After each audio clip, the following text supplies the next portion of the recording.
Welcome to our channel अध्ययन गुरु। मैं वर्षा। आज का जो हमारा टॉपिक है, हमने लास्ट वीडियो में प्राइमरी मेमोरी था वो पूरा कंप्लीट किया था। अब है सेकेंडरी मेमोरी, यानी कि सेकेंडरी डिवाइस या सेकेंडरी मेमोरी। इसको हम ऑक्सिलरी नाम से भी जानते हैं। ऑक्सिलरी, इसको सेकेंडरी डिवाइस भी बोल सकते हैं और मेमोरी भी बोल सकते हैं। ठीक है, सेकेंडरी मेमोरी। प्राइमरी मेमोरी मैंने लास्ट वीडियो में पूरा कंप्लीट कर दिया था, पूरा एक्सप्लेन कर दिया था, उसके एक एक पार्ट को एक्सप्लेन किया था, डिटेल में बताया था पूरा। ऐसे ही सेकेंडरी मेमोरी को भी पूरा एक्सप्लेन करूंगी, पूरा डिटेल में बताऊंगी। ठीक है, सेकेंडरी मेमोरी क्या होता है? इसे एक्सटर्नल या ऑक्सिलरी स्टोरेज डिवाइस भी कहा जाता है। जो सेकेंडरी मेमोरी है उसको एक्सटर्नल स्टोरेज या ऑक्सिलरी स्टोरेज भी कहा जाता है। जैसे सेकेंडरी की जगह पे कहीं पे अगर ऑक्सिलरी लिख के आ जाए तो आप कंफ्यूज है, ऑक्सिलरी या सेकेंडरी सेम है। ठीक है, सेम मेमोरी है और इसको एक्सटर्नल स्टोरेज भी कहा जाता है। यह कंप्यूटर का भाग नहीं होता है। मैंने बताया था आपको, जो सेकेंडरी मेमोरी होती है वो सीपीयू के बाहर होती है और जो प्राइमरी मेमोरी होती है वो सीपीयू के अंदर होती है। तो ये कंप्यूटर का पार्ट होगा? नहीं होगा ना, यह कंप्यूटर का भाग नहीं होता है। इस मेमोरी का उपयोग बैकअप के लिए किया जाता है। जो ये मेमोरी होती है ना, सेकेंडरी मेमोरी, इसका यूज बैकअप के लिए किया जाता है। जैसे पेन ड्राइव हमारा सेकेंडरी मेमोरी में आता है, तो ये तो सीपीयू के बाहर होता है ना। जब उसमें कम हो जाए डेटा या फिर बाहर से कोई उसकी हेल्प के लिए बाहर से कोई डेटा लाया जाए, वो होता है हमारा सेकेंडरी मेमोरी। तो इस मेमोरी का उपयोग बैकअप के लिए किया जाता है। इसकी स्टोरेज कैपेसिटी अधिक होती है। प्राइमरी मेमोरी है उसके कंपैरिजन में इसकी जो स्टोरेज कैपेसिटी होती है वो अधिक होती है सेकेंडरी मेमोरी की। ठीक है, एवं डेटा को एक्सेस करने के लिए किया जाता है। इस मेमोरी का यूज है वो डेटा को एक्सेस करने के लिए किया जाता है। प्राइमरी मेमोरी से धीमी गति होती है। जो सेकेंडरी मेमोरी है वो प्राइमरी मेमोरी की कंपैरिजन में इसकी जो स्पीड है वो स्लो होती है, प्राइमरी मेमोरी की स्पीड फास्ट होती है। सेकेंडरी मेमोरी की लागत प्राइमरी मेमोरी से कम है। जो सेकेंडरी मेमोरी है वो ज्यादा कॉस्टली नहीं होती है, प्राइमरी मेमोरी ज्यादा कॉस्टली है। जैसे जो रैम रोम हमारी मेमोरी आती है वो कॉस्टली होती है और ये जो आती है सीडी हो गया, डीवीडी हो गया, ये इतनी कॉस्टली नहीं होती है, ये सस्ती होती है। रैम रोम के कंपैरिजन में जो सीडी डीवीडी होती है वो सस्ती होती है। ठीक है, तो सेकेंडरी मेमोरी को पूरा डिफाइन कर दिया मैंने। अगर आप इसको नोट करना चाहे तो नोट भी कर सकते हैं। अब आता है इसके जो पार्ट। सेकेंडरी मेमोरी को पूरा डिफाइन कर दिया था। अब इसके पार्ट्स कितने तो होते हैं, तो जो फर्स्ट इसका पार्ट है वो है फ्लॉपी डिस्क। फर्स्ट पार्ट है सेकेंडरी मेमोरी का फ्लॉपी डिस्क। फ्लॉपी डिस्क को डिस्किट फ्लॉपी के नाम से भी जाना जाता है, डिस्किट फ्लॉपी। ठीक है, फ्लॉपी डिस्क का दूसरा नाम है डिस्किट फ्लॉपी। इसको डिफाइन कैसे किया गया? इसका प्रयोग माइक्रो कंप्यूटर में होता है। जो फ्लॉपी डिस्क है इसका प्रयोग कहाँ इसका यूज होता है? तो इसका यूज होता है माइक्रो कंप्यूटर में। फ्लॉपी डिस्क पर कोई इंफॉर्मेशन लिखने एवं पढ़ने के लिए फ्लॉपी डिस्क ड्राइव का उपयोग किया जाता है। कोई भी, जैसे फ्लॉपी डिस्क पर कोई भी इंफॉर्मेशन हमको लिखनी है या कोई पढ़नी है तो फ्लॉपी डिस्क ड्राइव का यूज करते हैं। जब हमें कोई भी उस पर इंफॉर्मेशन लिखनी होती है या पढ़नी होती है तो हम इसका जो फ्लॉपी डिस्क ड्राइव होता है ना उसका यूज करते हैं उस इंफॉर्मेशन को पढ़ने या लिखने के लिए। फ्लॉपी डिस्क का आविष्कार, ये इंपॉर्टेंट है। फ्लॉपी डिस्क का आविष्कार सन 1967 में एलन शुगार्ट। जो फ्लॉपी डिस्क का इन्वेंट कब हुआ था? तो फ्लॉपी डिस्क का जो इन्वेंट हुआ था वो सन 1967 में एलन शुगार्ट, जो एलन शुगार्ट नाम के एक साइंटिस्ट थे, इन्होंने किया था आईबीएम कंपनी के थ्रू। ठीक है, किसने किया था? एलन शुगार्ट ने। और कौन सी कंपनी के थ्रू किया था? तो आईबीएम कंपनी के थ्रू इन्होंने किया था। जो आईबीएम कंपनी है ना उसने बहुत सारे जो कंप्यूटर के कंपोनेंट्स बहुत सारे इन्वेंट किए आईबीएम कंपनी ने। मैंने अपने लास्ट वीडियो में बहुत बार आईबीएम नाम आया, मैंने इसका फुल फॉर्म भी बताया। आईबीएम का फुल फॉर्म होता है इंटरनेशनल बिजनेस मशीन। ठीक है, इंटरनेशनल बिजनेस मशीन ये कंपनी है। इसने बहुत सारे कंप्यूटर के कंपोनेंट्स का इन्वेंट किया था। बहुत सारे साइंटिस्ट ने इस कंपनी के थ्रू काफी कंप्यूटर के कंपोनेंट्स का इन्वेंट किया। ठीक है, आईबीएम का फुल फॉर्म होता है, ये इंपॉर्टेंट है। आईबीएम का फुल फॉर्म भी इंटरनेशनल बिजनेस मशीन। और कब किया गया था फ्लॉपी डिस्क का? तो सन 1967 में किया गया था। और साइज के आधार पर फ्लॉपी निम्न प्रकार से उपलब्ध है। मतलब जो उसका साइज, जो साइज होता है ना फ्लॉपी डिस्क का, उसके अकॉर्डिंग जो है वो है 8 इंच की हो सकती है, जो फ्लॉपी डिस्क है वो 8 इंच की हो सकती है, 5.25 इंच की हो सकती है, 3.5। सिर्फ ये तीन साइज है, इसके 3 साइज में ये अवेलेबल होती है फ्लॉपी डिस्क, 8 इंच, 5.25 इंच और 3.5 इंच। ये इंपॉर्टेंट है हमारा, जो उसका साइज के अकॉर्डिंग जो उसको डिवाइड किया गया वो इंपॉर्टेंट है, और कब हुआ वो इंपॉर्टेंट है, और किसने किया वो इंपॉर्टेंट है, और किस कंपनी के थ्रू किया गया वो। तो जो भी इंपॉर्टेंट पॉइंट है बस वही मैं यहाँ पे लिखवा रही हूँ, वो इंपॉर्टेंट ही है, मतलब इंपॉर्टेंट एग्जाम में आ सकता है, पॉसिबल है ना। तो फ्लॉपी डिस्क आपका यहाँ पे कंप्लीट हो गया पूरा। फ्लॉपी डिस्क को डिस्क्रीट फ्लॉपी के नेम से भी जाना जाता था। इसका इन्वेंट किया था एलन सुगार्ट ने। कब किया था? 1967 में किया था, और आईबीएम कंपनी के थ्रू किया था। आईबीएम कंपनी का नाम इंटरनेशनल बिजनेस मशीन। ठीक है, फ्लॉपी डिस्क हमारा कंप्लीट हो गया। नेक्स्ट उसका जो है वो मैं बता रही हूँ आपको। अब आता है हमारा एसजीडी। फर्स्ट पार्ट कंप्लीट कर दिया था, और सेकेंड है इसका जो सेकेंडरी डिवाइस का सेकेंड पार्ट है वो है एसजीडी।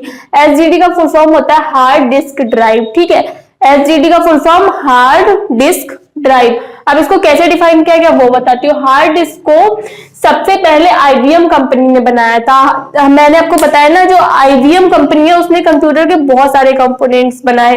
तो जो ये हार्ड डिस्क था, हार्ड डिस्क ड्राइव, इसको भी आईबीएम कंपनी ने बनाया था, जिसकी स्टोरेज कैपेसिटी सिर्फ 5 MB थी। जब ये बनाया गया था हार्ड डिस्क ड्राइव, तब इसकी स्टोरेज कैपेसिटी सिर्फ 5 MB थी। ये भी इंपॉर्टेंट है, जिसकी स्टोरेज कैपेसिटी सिर्फ 5 MB थी, और वजन 250, मतलब 250 kg। सिर्फ जो स्टोरेज कैपेसिटी थी वो थी 5 MB, और जो इसका वजन, जो इसका वेट था वो था 250 kg। समझ सकते हैं। जैसे जैसे फीचर्स बढ़ते गए हमारे कंप्यूटर, जो पहले का कंप्यूटर था वो भी तो बहुत बड़ा होता था, पूरे रूम में आता था। अब छोटा सा कंप्यूटर हो गया है, हम अपने जैसे जो लैपटॉप वगैरह उसको बैग में डाल के कहीं भी जा सकते हैं। ऐसे धीरे धीरे फीचर्स चेंज होते गए, साइज भी छोटा हो, मतलब साइज भी कम होता गया, शेप छोटे होते चले गए, काफी चेंजमेंट हो गया। और आधुनिक डिस्क की क्षमता 500 गीगाबाइट, आधुनिक डिस्क की जो कैपेसिटी है, जो अभी लेटेस्ट वाली है, उसकी जो कैपेसिटी है वो 500 गीगाबाइट, 1 टेराबाइट, 4 टेराबाइट तथा इससे भी अधिक है। मतलब जो पहले थी वो सिर्फ 5 MB थी, मतलब 5 मेगाबाइट। अब जो लेटेस्ट में डिस्क की कैपेसिटी है वो है 500 गीगाबाइट, 1 टेराबाइट और 4 टेराबाइट तथा इससे भी अधिक हो सकती है। मतलब ये तो है, उससे अधिक भी हो सकती है।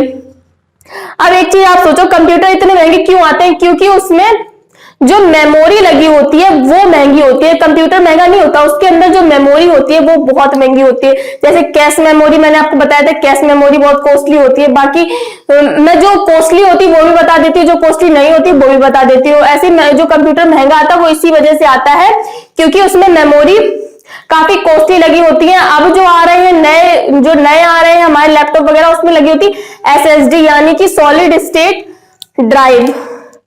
SSD memory, solid state drive, ये जो होती है, इसकी वजह से हमारा जो लैपटॉप है, जो मतलब हम गेम खेलते हैं तो वो काफी स्मूथ चलता रहता है, हीट नहीं करता। हमारा जो फोन होता है या टैब या लैपटॉप जो भी होता है वो हीट नहीं करता है।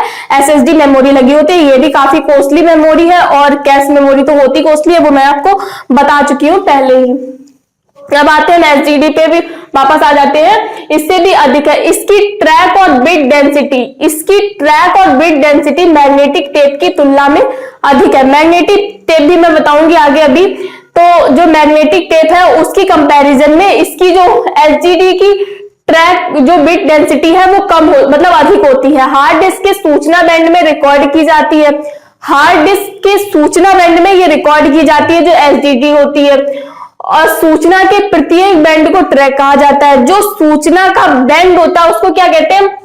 ट्रैक। इंपॉर्टेंट है ये, बैंड को ट्रैक कहा जाता है। ट्रैक को पाई शेप वाले वर्गों में बांटा जाता है। जो ट्रैक होता है उसको किस शेप में बांटा जाता है? पाई शेप में बांटा जाता है। ये भी इंपॉर्टेंट है, वर्गों में बांटा जाता है, जिन्हें सेक्टर्स कहते हैं। अब जिन वर्गों में बांटा जाता है उनका क्या नेम? सेक्टर्स। जिन्हें सेक्टर्स कहते हैं। यहां से क्वेश्चन बन सकता है हार्ड डिस्क के सेक्टर को किसमें बांटा गया है, तो हार्ड डिस्क के सेक्टर को किसमें बांटा गया, पाई आकार के छोटे छोटे जो सेक्टर होते हैं उनमें बांटा गया है हार्ड डिस्क के सेक्टर को। ठीक है, क्वेश्चन यहां से बन सकता है। यहाँ ये काफी इंपॉर्टेंट है, जो जहां भी हम अंडरलाइन कर रहे हैं वो इंपॉर्टेंट है। बाकी जो मैं करा रही हूं है तो सब इंपॉर्टेंट, मेन पॉइंट जो इसका मोस्ट इंपॉर्टेंट है उसमें मैं अंडरलाइन भी करा देती हूँ, बाकी आपको बता भी देती हूँ। अब यहाँ पे आता है ये कब इन्वेंट किया गया था, जो एसडीडी था वो कब इन्वेंट किया गया था। इन्वेंटेड इन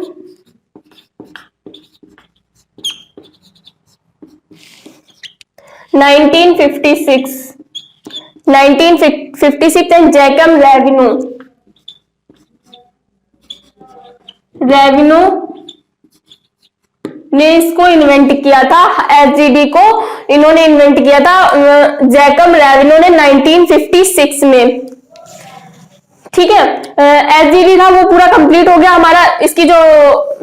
इसका जो फुल फॉर्म होता है वो होता है हार्ड डिस्क ड्राइव, और ये किससे ये इंपॉर्टेंट है, हार्ड डिस्क के सूचना बैंड में रिकॉर्ड की जाती है। सूचना के प्रत्येक बैंड को, जो इंफॉर्मेशन का बैंड होता है उसको कहते हैं हम ट्रैक, और ट्रैक को पाई शेप के वर्गों में बांटा गया है जिन्हें हम कहते हैं सेक्टर। अब हम आते हैं एसडीडी के कंपोनेंट्स क्या क्या होते हैं।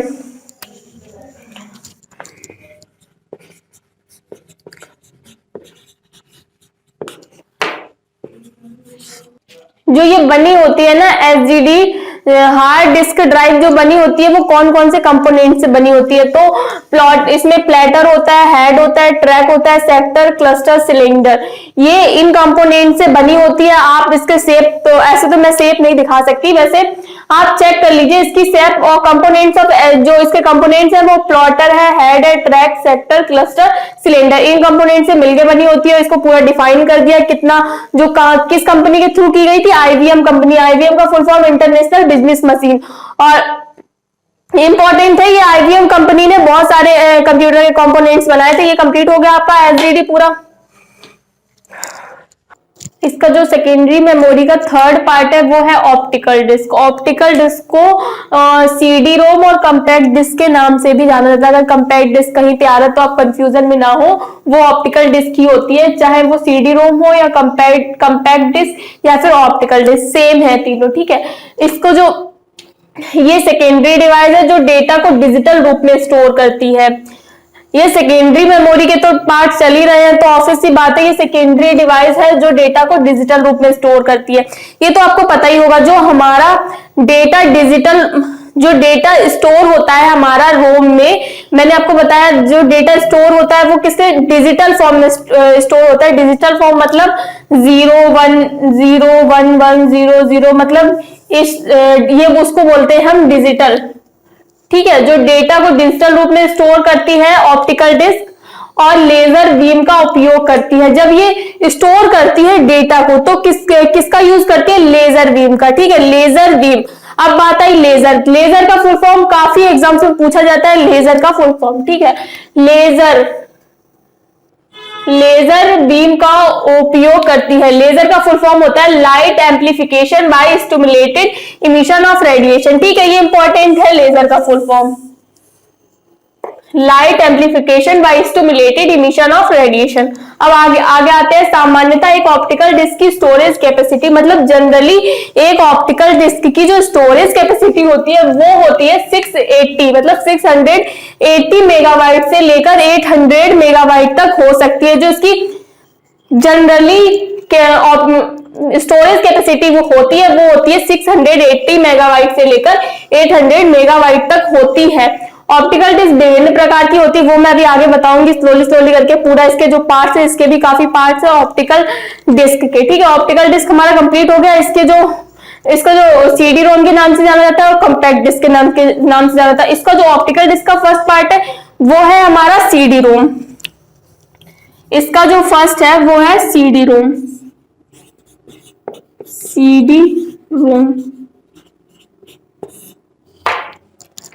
सीडी रोम का पूरा नाम जो ऑप्टिकल डिस्क मैंने बताया था, इसके 3 पार्ट्स होते हैं। ऑप्टिकल डिस्क के 3 पार्ट होते हैं। फर्स्ट होता है सीडी रोम, ठीक है। फर्स्ट क्या होता है? सीडी रोम। सीडी रोम का फुल नेम होगा कंपैक्ट डिस्क रोम, यानी कि compact disc read only memory. ROM का तो फुल फॉर्म आपको पता ही है, रीड ओनली मेमोरी। तो सीडी का जो फुल नेम होगा वो क्या होगा? Compact disc read only memory. ये क्या होता है? इसमें डेटा को केवल एक बार लिखा जा सकता है। इसमें डेटा को सिर्फ एक बार लिखा जा सकता है, मतलब एक बार उसको एंटर किया जा सकता है डेटा को सीडी रोम में। सॉफ्टवेयर प्रोग्राम और गेम्स को डिस्ट्रीब्यूट करने के लिए इनका उपयोग किया जाता है। जो सॉफ्टवेयर प्रोग्राम होते हैं और गेम्स को डिस्ट्रीब्यूट करने के लिए इसका यूज किया जाता है। सीडी रोम का यूज जो सॉफ्टवेयर प्रोग्राम होते हैं और गेम्स को डिस्ट्रीब्यूट करने के लिए किया जाता है, ठीक है। सीडी रोम हमारा कंप्लीट हो गया। इसका फुल नेम याद रखिएगा, compact disc read only memory, ठीक है। अब आते हैं बी पे हम, सीडीआर। सीडीआर का फुल नेम होता है सीडी यानी कि कंपैक्ट डिस्क रिकॉर्डेबल। सीडीआर का full name compact disc recordable. अब ये क्या होता है? इस प्रकार की सीडी केवल एक बार डेटा लिख सकती है तथा इसे कई बार रीड या एक्सेस कर सकती है। साधारण सीडी की स्टोरेज कैपेसिटी 700 MB तक होती है। मतलब जो सीडी आती है ना हमारी, उसमें जैसे सीडी आती है उसमें बहुत सारे गाने होते हैं, उसमें हम ये तो नहीं कर सकते ना उसमें से हम डेटा इरेज कर देना, नहीं कर सकते हैं। तो उसमें जो डेटा होता है वो होता ही है, उसको हम कई बार देख सकते हैं, कई बार एक्सेस कर सकते हैं। एक्सेस मतलब देखना, कई बार चलाकर देख सकते हैं कई बार, या फिर उसको स्टोर भी कर सकते हैं। तो इस प्रकार की सीडी केवल एक बार डेटा लिख सकती है तथा इसे कई बार रीड या एक्सेस कर सकती है।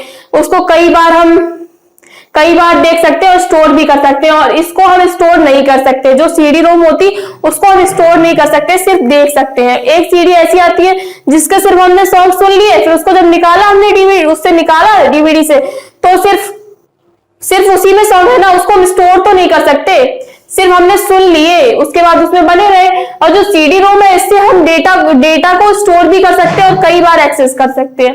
इस प्रकार की सीडी केवल एक बार डेटा लिख सकती है तथा इसे कई बार रीड या एक्सेस कर सकती है। साधारण सीडी की इसकी जो स्टोरेज कैपेसिटी होती है वो होती है 700 MB। ये इंपॉर्टेंट है। सीडीआर यानी कि कंपैक्ट डिस्क रिकॉर्डेबल की स्टोरेज कैपेसिटी क्या होती है? तो 700 MB इसकी स्टोरेज कैपेसिटी होती है। अब नेक्स्ट आते हैं CDRW, यानी कि CDRW का फुल फॉर्म होता है कंपैक्ट डिस्क रीराइटेबल, ठीक है। क्या होता है फुल फॉर्म CDRW का? Compact disc rewritable. ये इंपॉर्टेंट है। सीडी रोम का फुल फॉर्म, सीडीआर का फुल फॉर्म और CDRW का फुल फॉर्म, ठीक है। सीडीआर का फुल फॉर्म होता है CD रीराइटेबल। ये क्या होता है? ये ऑप्टिकल डिस्क मेमोरी है। ये तो सबको ही पता है, ऑफिस की बात है, ऑप्टिकल डिस्क चल रहा है तो ये तीनों हमारी ऑप्टिकल डिस्क मेमोरी है, ठीक है। ये ऑप्टिकल डिस्क मेमोरी, इसमें डेटा इरेज किया जा सकता है। जो सीडी रीराइटेबल है, इसमें डेटा को इरेज किया जा सकता है। जो सीडीआर था, इसमें हम डेटा को इरेज नहीं कर सकते, सिर्फ हम बार बार एक्सेस कर सकते हैं उस डेटा को, लेकिन इरेज नहीं कर सकते हैं। और जो CDRW है, CD रीराइटेबल, इसमें हम डेटा को इरेज भी कर सकते हैं। ये ऑप्टिकल डिस्क मेमोरी, इसमें डेटा को इरेज किया जा सकता है और पुनः उन पर राइट भी किया जा सकता है। मतलब उसमें दो होती है, जो सीडी होती है ना, दो परतें होती है इसमें। जो CDRW होता है उसमें दो परतें होती है। इस डेटा को हम उसमें एक बार डेटा को एक्सेस करा के दूसरी बार उसमें लिख भी सकते हैं, उसको इरेज करके दोबारा लिख भी सकते हैं उस डेटा को, ठीक है। और पुनः उन पर राइट भी किया जा सकता है, मतलब पुनः उस पर लिखा भी जा सकता है। ये डिस्क साधारण डिस्क की तुलना में महंगी होती है। हम इसको 2 बार यूज करेंगे, सिंपल सी बात है। अगर हम इसको उसमें डेटा इरेज भी करा सकते हैं और उसमें डेटा दोबारा लिख भी सकते हैं, तो ये कॉस्टली तो होगी ना इसके अकॉर्डिंग, क्योंकि ये जो सीडी है इसमें तो सिर्फ डेटा को हम एक्सेस कर सकते हैं, स्टोर कर सकते हैं, एक्सेस कर सकते हैं, इसमें चेंज तो नहीं कर सकते डेटा को। इसमें हम चेंज भी कर सकते हैं, उसको इरेज करा के दूसरे डेटा को भी एंटर करा सकते हैं। तो ये कॉस्टली होती है। जो सीडी यानी कि कंपैक्ट डिस्क रीराइटेबल होती है, ये सीडीआर और सीडी रोम की कंपैरिजन में कॉस्टली होती है। ये दोनों इतनी कॉस्टली नहीं होती है। जो CDRW होती है वो कॉस्टली होती है इन दोनों के कंपैरिजन में। तो हमारा जो ऑप्टिकल डिस्क है वो पूरा कंप्लीट हो गया, इसके पार्ट्स भी कंप्लीट हो गए। नेक्स्ट जो आता है हमारा वो है जैसे हमारा सेकेंडरी मेमोरी के कुछ 3 पार्ट कंप्लीट हो चुके थे। अब आता है हमारा फोर्थ पार्ट है मैग्नेटिक टेप। मैग्नेटिक टेप क्या वर्क करता है, क्या होता है मैग्नेटिक टेप? मैंने पूरा डिफाइन करके लिख दिया, आप इसको स्क्रीनशॉट भी ले सकते हैं, बाकी मैं पूरा समझाऊंगी भी, पूरा एक एक नोट करके बताऊंगी आपको। जैसे यह प्लास्टिक का पतला फीता या रील की तरह होता है। जो मैग्नेटिक टेप होता है ना, ये पतला फीता, मतलब पतला फीता या रील की तरह होता है जो मैग्नेटिक टेप होता है, जिसके ऊपर आयरन या क्रोमियम ऑक्साइड की एक परत चढ़ी होती है। प्लास्टिक का पतला फीता होता है, उसके ऊपर आयरन या फिर क्रोमियम ऑक्साइड की एक परत चढ़ी होती है, उसके ऊपर, उस फीते के ऊपर, ठीक है, परत चढ़ी होती है। मैग्नेटिक टेप अन्य स्टोरेज डिवाइस से भिन्न होती है, मतलब जो स्टोरेज डिवाइस है उनसे जो हमारा मैग्नेटिक टेप है वो उनसे थोड़ा हटके, मतलब उनसे थोड़ा यूनिक है, भिन्न होती है, क्योंकि सभी स्टोरेज डिवाइस रैंडम एक्सेस पे वर्क करती हैं। जो बाकी स्टोरेज डिवाइस है वो रैंडम एक्सेस पे वर्क करती है, मतलब वो रैंडम वर्क करती है, लेकिन ये जो है मैग्नेटिक टेप, ये रैंडम वर्क नहीं करता है। ये पहले एक कंप्लीट करेगा, फिर सेकेंड स्टार्ट करेगा, फिर थर्ड स्टार्ट करेगा। जब तक फर्स्ट कंप्लीट नहीं हो जाएगा तब तक वो सेकेंड स्टार्ट नहीं करेगा। और बाकी जो स्टोरेज डिवाइस होती है वो रैंडम एक्सेस पे वर्क करती है, मतलब वो तुरंत रैंडम वर्क करती है, सपोर्ट करती हैं, जबकि ये सीक्वेंटली एक्सेस को सपोर्ट करता है। वही जो मैंने अभी बताया ना आपको, सीक्वेंस से वर्क करता है, ये पहले एक को कंप्लीट करेगा, फिर नेक्स्ट, ऐसे। अर्थात इसमें डेटा को पढ़ने तथा लिखने की एक सिरे से दूसरे सिरे तक क्रमशः जाना पड़ता है। अगर हमें एक डेटा जब हम कंप्लीट कर लेंगे तब दूसरे पे जाएंगे, ऐसा नहीं है कि हम फर्स्ट को हमें हटाना है, फर्स्ट डेटा को हमें पढ़ना ही नहीं है, हमें सेकंड को पढ़ना है तो हम डायरेक्ट सेकंड पे आ जाए, ऐसा तो नहीं होगा। जब हम फर्स्ट को पूरा कंप्लीट कर लेंगे ना तब हम आएंगे सेकंड पे, सिरे तक क्रमशः जाना पड़ता है।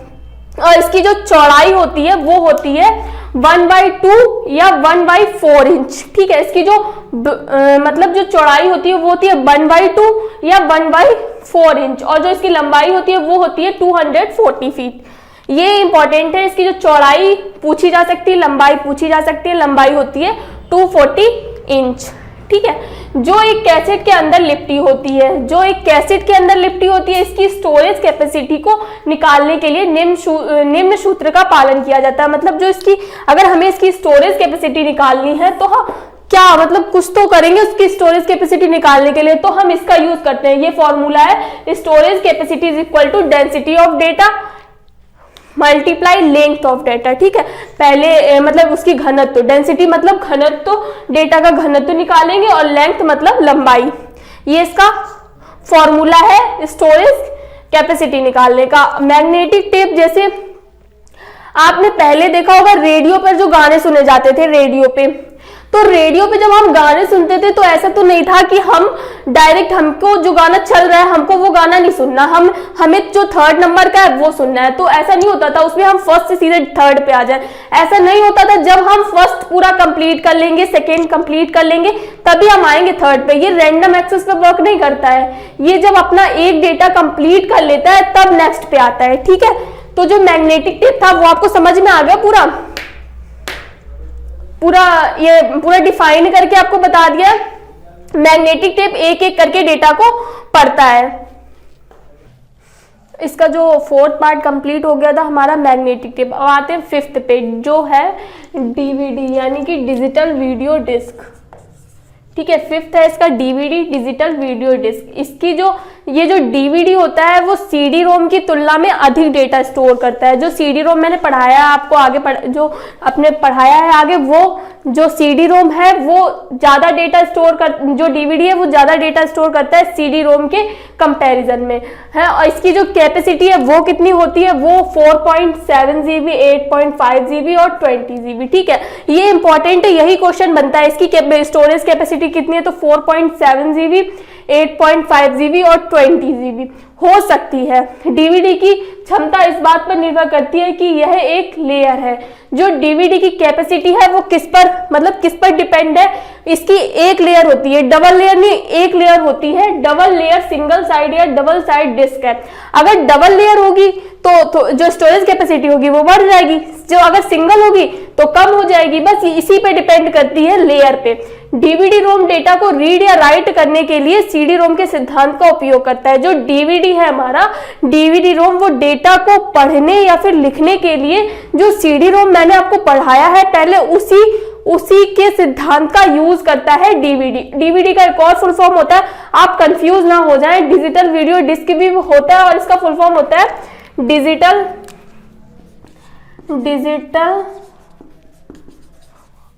Versatile disc. ठीक है, ये भी आ सकता है, अगर ये लिख के आए तो आप कंफ्यूज ना हो जाएं, इसका फुल फॉर्म डीवीडी का ये भी होता है डिजिटल वर्सेटाइल डिस्क। और डीवीडी को पूरा डिफाइन कर दिया, ये जो सीडी रोम है उसी पे मतलब उसी के प्रिंसिपल पर वर्क करता है सेम। और डीवीडी रोम डेटा को रीड या राइट करने के लिए इसका यूज करता है सीडी रोम का, और सिंगल लेयर है या डबल लेयर है ये डिपेंड करता है हमारे स्टोरेज कैपेसिटी पे। तो डीवीडी भी हमारा कंप्लीट हो गया। नेक्स्ट आता है हमारा, अब हमारा फिफ्थ जो इसका सेकेंडरी मेमोरी का फिफ्थ पार्ट है वो है वीआरडी। वीआरडी का फुल फॉर्म होता है ब्लू रे डिस्क। ठीक है, क्या होता है ब्लू रे डिस्क, और ये क्या होता है, इसका डिफाइन क्या वर्क करता है वो सब। यह एक ऑप्टिकल स्टोरेज डिस्क है। जो ब्लू रे डिस्क है वो कौन सी डिस्क है, ऑप्टिकल स्टोरेज मतलब स्टोरेज डिवाइस है, ये स्टोरेज डिस्क है जो डीवीडी को बेहतर विकल्प है। डीवीडी के लिए ये बेहतर विकल्प है। इसका मुख्य उपयोग मतलब हाई डेफिनेशन जो एचडी वीडियोस आती है ना उसके लिए यूज किया जाता है हमारा BRD blu ray disc. PlayStation 3 video games के लिए यूज किया जाता है ब्लू रे डिस्क, और दूसरे डेटा को स्टोर करने में होता है। बीआरडी एक डीवीडी से, जो बीआरडी है मतलब ब्लू रे डिस्क एक डीवीडी से 10 गुना डेटा स्टोर कर सकती है। जो बीआरडी है ब्लू रे डिस्क है वो डीवीडी के कंपैरिजन में 10 गुना डेटा स्टोर कर सकती है। मतलब आप समझ सकते हैं इसकी जो स्टोरेज कैपेसिटी है वो कितनी हाई है। बीआरडी एक डीवीडी से 10 गुना डेटा स्टोर कर सकती है। बीआरडी नीली परावैंगनी तकनीक का प्रयोग करता है। अब इसको एक चीज सोचने वाली बात है, जो वीआरडी है उसको ब्लू रे डिस्क हम क्यों कहते हैं। वीआरडी को ब्लू, और जो ये बीआरडी है वो ब्लू और रेड कलर से बनी होती है। जो ब्लू और रेड कलर होता है इसमें शाइनिंग आती है। जो ये ब्लू रे डिस्क है, जो वीआरडी है इसको क्यों कहा जाता है ब्लू रे डिस्क। जो ये डिस्क है उसमें ब्लू और रेड कलर की शाइनिंग आती है, ब्लू और रेड कलर की शाइनिंग आती है। इसलिए अब इसमें क्यों आती है शाइनिंग वो भी सोचने वाली बात है। क्रॉस क्वेश्चन कर सकते हैं आप लोग कमेंट में, मैम क्यों आती है। तो ये इसलिए आती है क्योंकि जब ये बनाई जाती है ब्लू रे डिस्क तो इसमें ब्लू और रेड कलर की लेजर बीम लाइट का यूज किया जाता है इसको बनाने में, इसलिए उसमें जो ब्लू और रेड शाइनिंग आती है। और अब ये भी पूछ सकते हैं कि क्यों ब्लू और रेड का क्यों किया जाता है, क्योंकि जो बाकी डिस्क है उसमें तो हम नॉर्मल लाइट का यूज करते हैं, या फिर ब्लू और रेड का तो यूज नहीं करते हैं। इसलिए यूज की जाती है क्योंकि जो बीआरडी है हमारा बहुत इसकी स्टोरेज कैपेसिटी भी बहुत हाई है और ये क्वालिटी बहुत अच्छी है। जो क्वालिटी होती है ना वो बहुत, जो एचडी वीडियोस है वो ब्लू रे डिस्क की वजह से ही एचडी वीडियोस चलती हैं हमारी। इससे एकदम स्मूथ कलर आते हैं, क्लियर स्क्रीन दिखती है, बहुत क्लियर स्क्रीन दिखती है। इससे ब्लू रे डिस्क से, ब्लू और रेड कलर से ये मिलकर बना होता है लेजर बीम लाइट के थ्रू। इसका जो दूसरे इसको दो नाम से और जाना जाता है, वीडी और बीआर, यानी कि वीडी डिस्क और वीआर डिस्क। ठीक है, ये भी इंपॉर्टेंट क्वेश्चन है। वीआरडी को दूसरे और किस नाम से जाना जाता है, तो वीडी और वीआर के नाम से भी इसको जाना जाता है ब्लू रे डिस्क को। जो ये ब्लू रे डिस्क बाकी मैंने पूरा कंप्लीट करा दिया। अब आता है ब्लू डिस्क है, ब्लू रे डिस्क, उसके फॉर्मेट भी विभिन्न प्रकार के हैं। वो है जो वीडी रोम है वो किसके लिए यूज किया जाता है, केवल पढ़ने के लिए। केवल पढ़ने के लिए, सिर्फ जो वीडी रोम है वो सिर्फ पढ़ने के लिए, उससे डेटा सिर्फ हम देख सकते हैं, सिर्फ देख सकते हैं। ऐसा नहीं है हम उस डेटा को दोबारा से रीराइटेबल करवा लें या फिर उसको इरेज करके उसमें दोबारा करा लें, ऐसा नहीं होता। उसको सिर्फ हम एक बार उस डेटा को बार बार देख सकते हैं, सिर्फ पढ़ सकते हैं, एक बार डेटा को लिख नहीं सकते वीडी रोम में। अब आता है वीडीआर क्या होता है, रिकॉर्डेबल। ये जो वीडीआर है वो रिकॉर्डेबल है, रिकॉर्ड करने के लिए डेटा, और जो वीडीआर है वो रीराइटेबल। इस रीराइटेबल का उसमें डेटा को हम दोबारा भी लिख सकते हैं। उसमें डेटा को जैसे एक कंप्लीट हमने देख लिया, फिर हमें डेटा दोबारा रीअरेंज कराना है तो हम वीडीआर का यूज करते हैं। इसमें डेटा को हम रीराइटेबल भी करा लेते हैं वीडीआर से। तो जो बीआरडी है ब्लू रे डिस्क वो पूरा कंप्लीट हो गया। इससे जो क्वेश्चन बनते हैं वो भी मैंने आपको बता दिया कहां से क्वेश्चन बनते हैं। अब जो सेकेंडरी मेमोरी का नेक्स्ट पार्ट है वो है USB thumb drive. USB thumb drive, इसका क्या वर्क होता है? यूएसबी का फुल फॉर्म होता है यूनिवर्सल सीरियल बस। ये लिख दे रही हूँ मैं यहाँ पे। यूएसबी का फुल फॉर्म होता है यूनिवर्सल सीरियल बस। ठीक है, ये इंपॉर्टेंट है। यूएसबी का फुल फॉर्म मैंने आपको बहुत वीडियोस में बताया है। फुल फॉर्म होते हैं ना कंप्यूटर्स में बहुत इंपॉर्टेंट होते हैं। सारे एग्जाम जो कंपटीशन एग्जाम होते हैं, जो CCC के एग्जाम होते हैं, कोई भी होता है, उसमें सबसे ज्यादा अगर कंप्यूटर से सबसे ज्यादा क्वेश्चन फुल फॉर्म से ही बनते हैं। ठीक है, चलो इस पे आते हैं USB thumb drive. USB thumb drive क्या होता है? एक USB thumb drive flash memory data से बना होता है। जो एक यूएसबी थंब ड्राइव वो किससे बना होता है? फ्लैश मेमोरी डेटा से बना होता है। इसे फ्लैश ड्राइव या पेन ड्राइव भी कहा जा सकता है। यूएसबी थंब ड्राइव है, उसको हम दूसरे मतलब उसको हम फ्लैश ड्राइव या फिर पेन ड्राइव भी कह सकते हैं। इसका बहुत इजीली बता रहे हैं। थंब ड्राइव मतलब थंब के शेप का, थंब के शेप का पेन ड्राइव हो गया, हमारा मेमोरी कार्ड हो गया, थोड़ा थोड़ा सा शेप मैच करता है।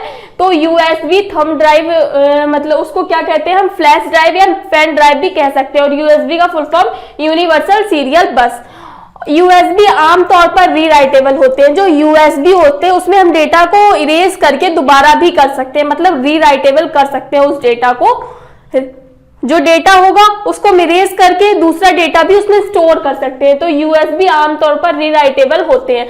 फ्लॉपी डिस्क और यूएसबी फ्लैश मेमोरी प्रायः समान उद्देश्य से प्रयोग किए जाते हैं। जो फ्लॉपी डिस्क होते हैं और यूएसबी ड्राइव, फ्लॉपी डिस्क और यूएसबी ड्राइव समान मतलब एक ही एम से यूज किए जाते हैं। जो फ्लॉपी डिस्क होती है और यूएसबी फ्लैश ड्राइव होती है। इस ड्राइव को डेटा तेजी से रीड एवं राइट हो जाता है। जो ये ड्राइव होती है उसमें डेटा बहुत तेजी से मतलब स्पीड काफी होती है। जैसे अगर हमारा कंप्यूटर चल रहा है, उसमें हमने चलते चलते पेन ड्राइव को इंसर्ट भी कर दिया, आउट कर लिया, बहुत जल्दी जल्दी वर्क करता है ना हमारा जो यूएसबी थंब ड्राइव है, वो बहुत जल्दी, उसकी स्पीड बहुत फास्ट होती है, बहुत जल्दी उसमें डेटा स्टोर भी हो जाता है और मतलब स्टोर भी हो जाता है, फिर उसको चेंज भी कर सकते हैं। इसकी स्पीड फास्ट है, रीड एवं राइट हो जाता है। यह एक प्लग एंड प्ले डिवाइस है। ये भी इंपॉर्टेंट नोट है, प्लग एंड प्ले डिवाइस है। जो ये यूएसबी थंब ड्राइव है ये प्लग एंड प्ले डिवाइस होती है। प्लग मतलब प्लग किया, एंड प्ले, ठीक है, प्लग एंड प्ले डिवाइस। जिसे अगर प्लग एंड प्ले कहीं पे पूछा जाए तो आप कंफ्यूज ना हो, काफी मतलब सिर्फ थोड़ा दिमाग का यूज करो। प्लग एंड प्ले मतलब पेन ड्राइव मतलब flash memory, USB thumb drive हो गया, जिसे कंप्यूटर में आवश्यकता पड़ने पर कभी भी यूज किया जा सकता है। जब भी कंप्यूटर को नीड हो, कंप्यूटर चलते हुए, अगर कंप्यूटर कंटिन्यू चल रहा है उसमें जब भी उसको नीड हो पेन ड्राइव की, हम उसमें इंसर्ट करा सकते हैं। चलते कंप्यूटर से हम उसको आउट भी करा सकते हैं। जब भी नीड हो हम उसका यूज कर सकते हैं यूएसबी थंब ड्राइव का। ठीक है, यूएसबी थंब ड्राइव भी हमारा कंप्लीट हो गया। जो जितनी भी सेकेंडरी मेमोरी थी वो मैंने सारी कंप्लीट करा दी है। पूरे जितने उसके इंपॉर्टेंट पार्ट से वो भी सब बता दिया, जहां से क्वेश्चन बनता है वो भी बताया आपको। अगर आपको इसमें और भी कुछ जानना है तो आप कमेंट बॉक्स में बताइए मुझे, मैं नेक्स्ट वीडियो में उसका मतलब नेक्स्ट वीडियो उस पर ही बनाऊंगी जो आप कमेंट बॉक्स में बताएंगे कि मैम आपने इस मेमोरी के बारे में अच्छे से डिफाइन नहीं किया, तो मैं सिर्फ एक वीडियो उस मेमोरी का ही बनाऊंगी, उसको एकदम अच्छे से एक्सप्लेन करके बताऊंगी। सेकेंडरी मेमोरी भी हमारा कंप्लीट हो गया है पूरा, मैंने आपको पढ़ाया है। जो आपको समझ में आया तो इस वीडियो को लाइक करिएगा, कमेंट करिएगा। बाकी अगर आपने अभी तक हमारे चैनल को सब्सक्राइब नहीं किया तो हमारे चैनल को सब्सक्राइब भी करिएगा। Thank you so much.